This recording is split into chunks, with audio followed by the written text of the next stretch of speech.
Você gostaria de saber tudo sobre a hiperplasia prostática benigna? Eu sou o Dr. Pedro Junqueira, médico urologista, atuo na cidade de Goiânia e estou aqui para te ajudar. E já inicialmente eu peço a você para deixar aí o seu like e se inscrever no nosso canal, para que essas informações que são gratuitas possam chegar a mais pessoas que podem estar precisando. Então vamos falar sobre a hiperplasia prostática benigna. Esse crescimento benigno da próstata. Apesar do título da aula ser tudo sobre hiperplasia prostática benigna, HPB, a gente sabe que em medicina um tema nunca é esgotado, ou seja, a gente nunca vai saber tudo sobre um tema. Conhecimento bem amplo, né? Todos os dias, mesmo a gente que trabalha com essa parte, não tem tanto essa pretensão.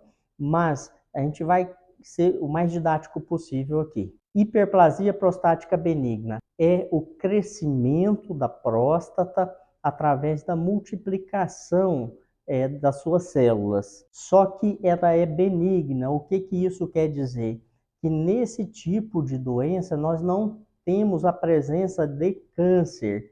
Câncer é quando as células também acabam se multiplicando, mas elas têm uma possibilidade de se espalhar, fazendo um fenômeno chamado de metástase. Então, isso é outra coisa, o câncer de próstata. Os pacientes mais velhos, mais idosos, têm uma chance maior de desenvolver a hiperplasia prostática benigna.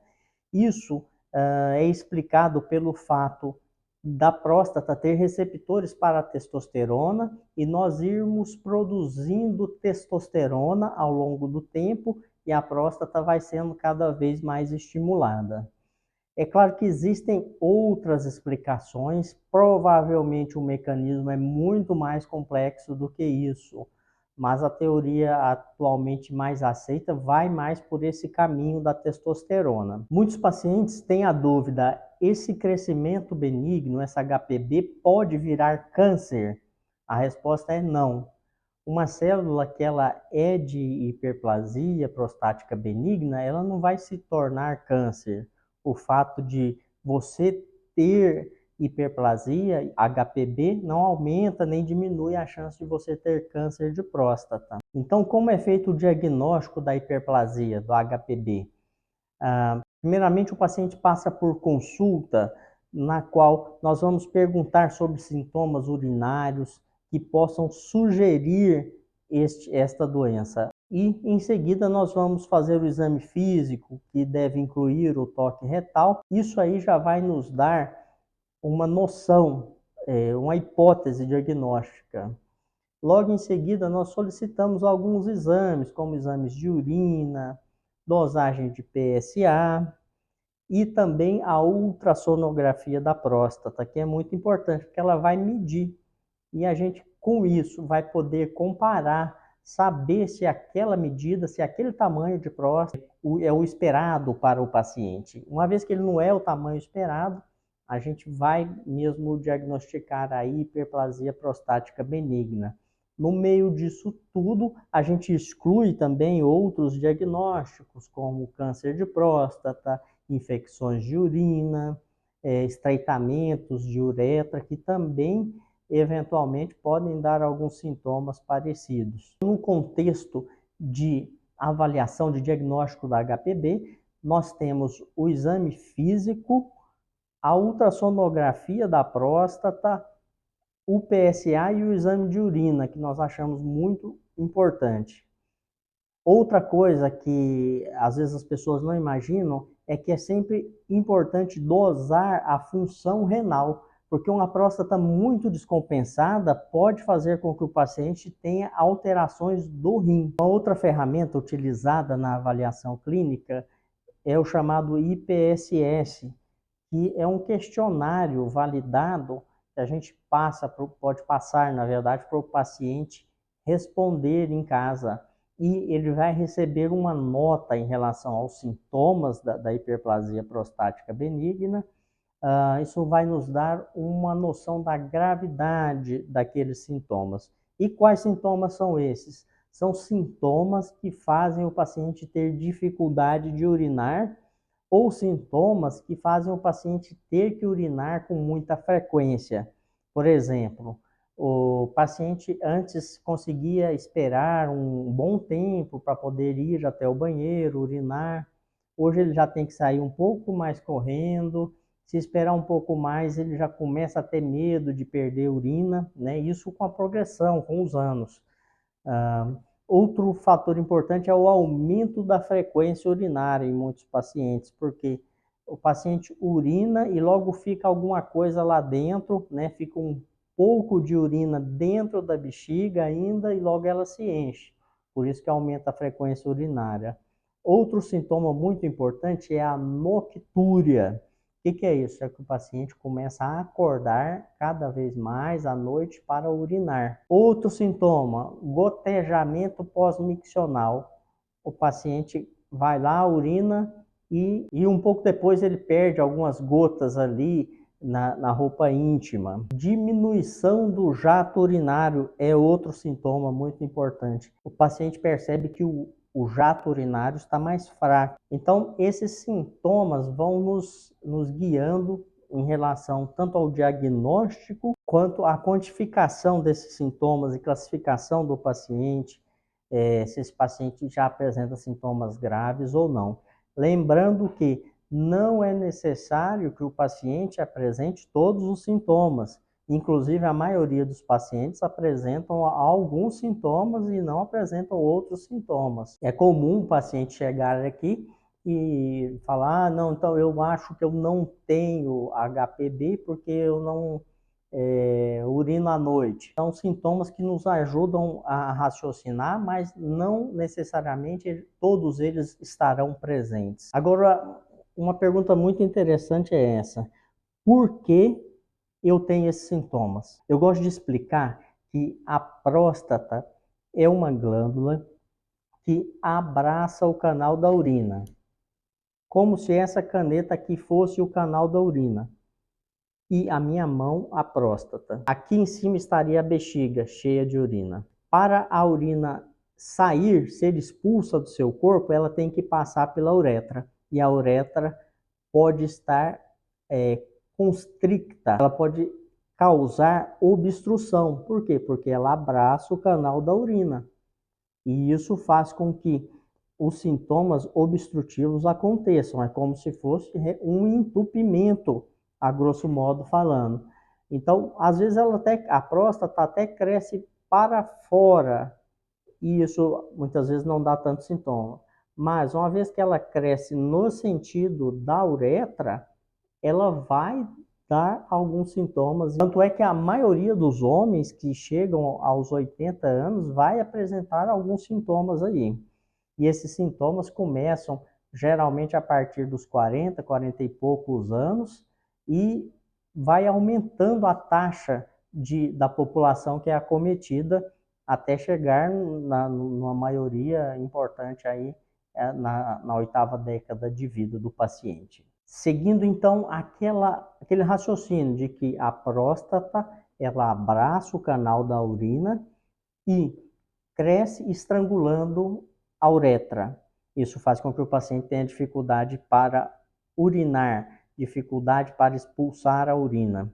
Como a bexiga é um músculo, ele se torna mais forte, porque tem que vencer uma resistência grande. E é por isso que muitas vezes o paciente tem hiperplasia, mas não sente tantos sintomas, porque a bexiga ficou mais forte num primeiro momento, como reação a esse estímulo, essa dificuldade. Como ela é um músculo, igual os nossos músculos dos braços, das pernas, se a gente exercitar muito, ele vai ficar maior, ele vai ficar mais forte. O problema é que, num segundo momento, essa força aumentada, combinada com a obstrução, pode aumentar muito a pressão dentro da bexiga.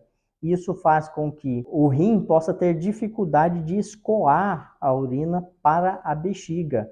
Existem muitos casos, inclusive, em que o paciente perde o rim por conta de alteração da próstata. Outro fator muito importante faz nós tentarmos tratar a hiperplasia antes de complicações é que essa pressão aumentada dentro da bexiga também vai fazer com que a bexiga sofra ao longo do tempo e se num primeiro momento ela fica muito ativa, num segundo momento ela vai ficar muito fraca. Nesses dois panoramas nós temos problema.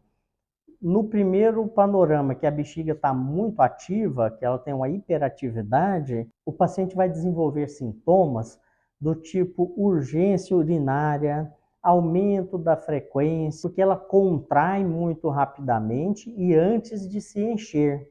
Durante a fase de enchimento, nós esperamos que a bexiga fique com sua pressão conservada. Ela vai se relaxando, relaxando, até que no momento que ela está cheia, conseguimos liberar o esfíncter lá embaixo para a urina sair, e isso desencadeia um mecanismo complexo que resulta na contração da bexiga. Então, o normal é ela se relaxar para encher e depois se contrair para expulsar a urina. No paciente que tem hiperplasia prostática um pouco avançada, em vez da bexiga se relaxar durante a fase de enchimento, às vezes com pouca urina ela já começa a querer contrair. E isso dá sintomas de urgência urinária e, inclusive, alguns pacientes apresentam incontinência, porque essa contração é tão violenta que acaba expulsando ali a urina, o paciente não dá tempo do paciente chegar ao banheiro. Alguns pacientes, inclusive, têm uma restrição muito grande da sua vida social, porque antes de sair de casa, ele fica pensando se naquele lugar que ele vai tem acesso fácil ao banheiro, porque ele tem medo de passar algum constrangimento, de perder urina perto das outras pessoas. E o aumento de frequência urinária durante a noite, que é a noctúria, também se explica por isso. Como a bexiga não expulsa totalmente a urina por conta da obstrução causada pela próstata, o paciente urina um pouco, mas não urina tudo. E logo depois já está cheia de novo aquela bexiga. Por quê? Porque muitas vezes ele até urinou pequeníssima parte do que está dentro da bexiga. Como ele urinou pouco, logo a bexiga vai encher, porque ela praticamente permaneceu cheia. Inclusive, alguns pacientes apresentam o que a gente chama de incontinência por transbordamento, porque a dificuldade é tanta de expulsar a urina que ela se enche tanto de urina que, em vez de explodir ou transbordar, na verdade, acaba ocorrendo um transbordamento, a urina acaba saindo, pingando. Isso é outro sintoma. Ainda nesse contexto de obstrução, nós temos o extremo da obstrução, que seria a retenção urinária aguda. O paciente realmente ele não consegue urinar e aí ele vai precisar, em regime de urgência, de passar uma sonda para que esta urina que está lá na bexiga seja eliminada. E como seria então o tratamento da hiperplasia? O tratamento baseia-se em 3 pilares: tratamento comportamental, tratamento medicamentoso e tratamento cirúrgico. Geralmente, quando os sintomas são mais leves, a gente, num primeiro momento, prescreve apenas alterações comportamentais, que seria ali o controle de outras doenças que podem aumentar a urina, como diabetes descompensado, controlar o uso de alguns medicamentos que podem ter repercussão na dinâmica urinária. Muitas vezes o paciente toma um remédio para controlar uma dor crônica, por exemplo, e às vezes aquele medicamento interfere na dinâmica urinária. Para os pacientes que têm poucos sintomas, a gente tenta primeiro o tratamento comportamental. Segunda forma de tratamento é o tratamento medicamentoso. E existem várias drogas que a gente usa nesse contexto. Vamos começar falando das 5 principais drogas. A primeira classe de medicamentos são os alfa-bloqueadores. Eles relaxam ali a saída da urina, porque a musculatura da próstata e da uretra, bem como a musculatura do colo vesical, quando a gente administra esses medicamentos, elas são relaxadas, fazendo com que a restrição ao fluxo urinário fique mais aliviada. Os dois representantes desta classe que temos aqui no Brasil são a tansulosina e a doxazosina. A tansulosina é um medicamento mais novo, a doxazosina é mais antigo, o que não quer dizer exatamente que um seja melhor do que o outro. A segunda classe de medicamentos que nós utilizamos são os chamados inibidores da 5-alfa-redutase. O que é isso? Como a próstata tem receptores para a testosterona, na verdade a próstata é sensível a um derivado da testosterona, que é a dihidrotestosterona. Então, quando se inibe essa conversão, nós temos um crescimento menor da próstata. E em muitos casos, nós temos até a redução do volume da próstata a partir de 3 a 6 meses em que nós estamos utilizando esses medicamentos. Os dois principais representantes são a finasterida e a dutasterida. A terceira classe de medicação que nós utilizamos são os chamados inibidores da fosfodiesterase. Esses medicamentos atuam de maneira parecida com os alfa-bloqueadores. Eles relaxam ali a musculatura próxima à próstata e também à uretra prostática. Isso faz com que o fluxo urinário também seja aliviado. Uma curiosidade importante desta classe de medicamento é que ela é também utilizada para o tratamento da impotência sexual, da disfunção erétil. Então, muitos pacientes que têm as duas coisas ao mesmo tempo se beneficiam desta droga. A quarta classe de medicamentos são os anticolinérgicos. Nós temos aí a oxibutinina, a solifenacina, darifenacina, dentre outros. Uma das alterações que a gente falou previamente, lembra? Que a bexiga vai se enchendo e para isso ela deve ir relaxando a sua musculatura. Mas num momento em que a próstata já meio que machucou ali a bexiga, essa bexiga pode ficar hiperativa. Então, em vez de relaxar e receber a urina, no meio desse caminho, muitas vezes, durante essa fase de enchimento, a bexiga já começa a contrair. E é isso que dá aqueles sintomas de urgência, de aumento de frequência e até, às vezes, de incontinência. Os anticolinérgicos vão, então, inibir essas contrações. A quinta classe de medicação são os agonistas beta-3. Essas drogas vão fazer um relaxamento já durante a fase de enchimento. Então, antes até do paciente apresentar aquelas contrações de hiperatividade do músculo, esse músculo, por essas drogas, ele é relaxado, então. Então, o paciente que muitas vezes antes tinha uma capacidade vesical mais baixa, melhora com esses remédios. O mecanismo lembra um pouco o dos anticolinérgicos, mas, na verdade, ele é bem diferente, porque os anticolinérgicos, eles vão inibir aquelas contrações. E os beta-3 agonistas, que na verdade aqui no Brasil nós temos apenas um representante, que é a mirabegrona, eles vão já relaxar a bexiga durante a fase de enchimento. Agora, quando o tratamento medicamentoso não dá certo, ou já nos primeiros encontros que eu tenho com o paciente aqui no consultório, eu já percebo sinais de alerta, sinais de que aquele rim do paciente já está em perigo, aquela bexiga já está machucada. Muitas vezes o paciente tem até alguma pedra ali dentro da bexiga, outros pacientes já estão com incontinência, alguns pacientes apresentam hematúria muito importante, ele começa a perder sangue pela urina por essa obstrução prostática. Outros pacientes apresentam dilatação do rim, nos mostrando que esse rim já está sofrendo. E às vezes a gente vai dosar ali, a função renal do paciente já está alterada. Para esses casos, a gente já indica a cirurgia direta. Mas para a maioria dos casos, a gente costuma tentar o tratamento medicamentoso e quando esse tratamento não dá certo, nós indicamos o tratamento cirúrgico. Para dividir didaticamente o tratamento cirúrgico, eu gosto de falar que existem técnicas que são de enucleação e técnicas que não são de enucleação.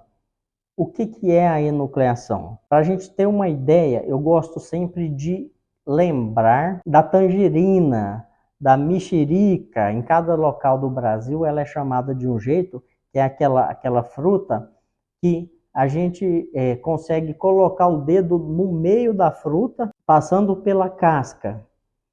Então, os gomos ali seria a parte de hiperplasia prostática e a casca seria a parte periférica da próstata, chamada também de cápsula prostática. Nas técnicas de enucleação, é como se a gente introduzisse o dedo e em vez de colocar o dedo lá no meio, nós furássemos apenas a casca e depois fôssemos descolando entre a casca e os gomos, de forma que chega um momento que fica tudo descolado e a gente retira aquela parte de dentro, que são os gomos, ficando apenas a casca da fruta, que seria a cápsula prostática. Já nas técnicas não enucleativas, a gente vai por dentro, como se a gente introduzisse o dedo lá dentro dos gomos também e fosse